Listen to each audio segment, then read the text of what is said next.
Halos 1 milyong pisong halaga naman ang shabu ang nasabat sa Rodriguez Rizal, 2 ang naaresto. At ayon sa otoridad, halos 1 buwang minanmanan ang kilos sa mga suspect dahil sa ilap bago sila tuluyang maaresto. Nagbabalik sa report si Jim Tejano.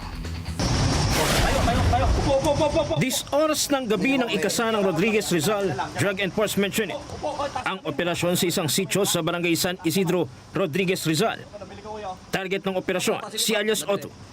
Isang umano'y big-time pusher na palipat-lipat ng tirahan para makaiwas sa pulis.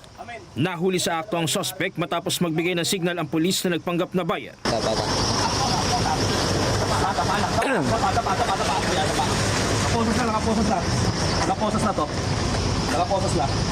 Nakaposas na to, may pag. Kasama ring naaresto ang umano'y scorer na si alias Totoy. O, ikaw ay naaresto ko sa kaso ng pagbibenta ng illegal na droga.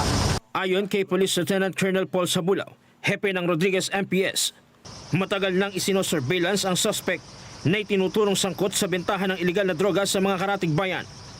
Nag-conduct tayo ng almost 1 month na surveillance dito bago natin nahuli itong taong to, itong dalawang to, no? At itong dalawang to ay palipat-lipat lang ito ng tinitirahan.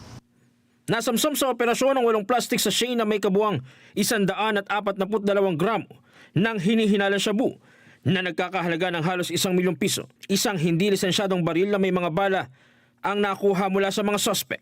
Bini-verify pa nga natin itong baril na to. Ano pa tayo ng verification to kasi baka maya nagamit na itong baril na to dito sa mga shooting incident natin. Ayon sa pulisya, mga small-time users sa paligid ng Rodriguez at San Mateo ang karaniwang parokyano ng mga suspect. Sa investigasyon, lumalabas na ang supply umano ng droga ay galing sa mga lungsod ang Pasig at Taguig. Itong Marikina at San Mateo, yung una nilang pinaglalaroan, no? Doon sila nagbibenta ng droga. Mariin namang itinanggi ng 2 suspect ang mga paratang. Ngunit para sa mga otoridad, malinaw ang ebidensya. Depensa ng suspect.